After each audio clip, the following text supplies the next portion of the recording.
NHL arbitration is here, and we have some very interesting names on this list, and we'll cover a few of those names in this video. Before we start, please make sure to like and subscribe. Now let's dive on in. 17 players are going to arbitration with their teams, and out of the 17 players on the list, I wanted to focus on 4 of the interesting names for this video. We'll be talking about Juuse Saros, Jacob Vrana, Adam Pelech, Ross Colton, and then we will be talking about just some things that I think would be interesting for them. While the requirements are weird for being eligible for arbitration, let's focus on the simple things. Arbitration is where a player thinks they're worth a certain amount and the team thinks that the player is worth a certain amount. Then they basically have a middleman come in and say this is what's fair for both sides. Now it could go in the team's benefit or it could go in the player's benefit.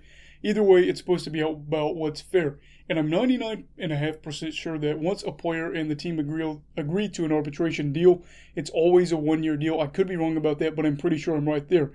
And I believe you can become a UFA if you don't come to terms with the deal unless you're an RFA. So with all that out of the way, let's talk about each player. Starting off, we have Juuse Saros. Now, Saros got his first real chance to be the goalie for the Predators where he was the starter.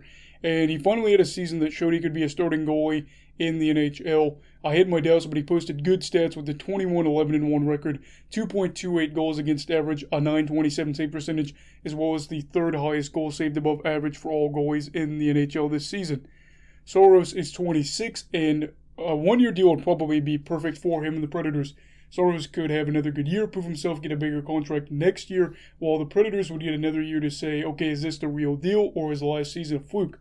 Let's not forget Nashville lost some key pieces to this team in the offseason, and I'm excited to see what they'll do this year and whether Saros can be the guy. Now, moving up to the Motor City, we have Jacob Vrana. The 25-year-old winger was acquired for Dylan Larkin in a trade with the Washington Capitals and has been great so far for the Red Wings. In 11 games played for Detroit so far, he has 11 points and already has 20-plus goal seasons in his NHL career. And had they played 82 games this season, he would have been on pace for 31 goals. Vrana is a very talented young winger that's easily a top 6 forward that produces a lot, even in a limited minutes sample size. So his contract will be interesting. Steve Yzerman usually doesn't like to overpay players, so I'm really excited to see what the arbitrator will say is a fair price. Now we move over to Long Island and we'll be talking about Adam Pelech. Adam is 26, and outside of Islanders fans, I don't really think he gets the credit he deserves. He's not going to put up 50 points as a defenseman, but he's going to give you 20-plus minutes a night, and he's going to play a key defensive role for you. He's one of the many Islanders that make it impossible to get shots down low, and I expect that to be a major part of his game going forward still. He's young, provides a lot more value than what he's been paid so far in his career, and I'm not sure what kind of money he'll be asking for, but if he gets what he's been getting paid so far, then that is really the short end of the stick because he deserves more. Finally, we have a young and somewhat exciting rookie, the Tampa Bay Lightning rookie Ross Colton. Colton is 24 and had 12 points in 30 games played for the back-to-back champs and could see more minutes next season. I expect him to play really well on the third line for them next year for the Bolts, and I think it would be smart to maybe give him a little bit more power play minutes next year to see what you can get out of him. Out of the 317 minutes that he played in the NHL, only about 20 were on the power play. And while he didn't record a point, maybe he could provide some minute relief to some of these other players that have played a lot of games in a short amount of time over the years.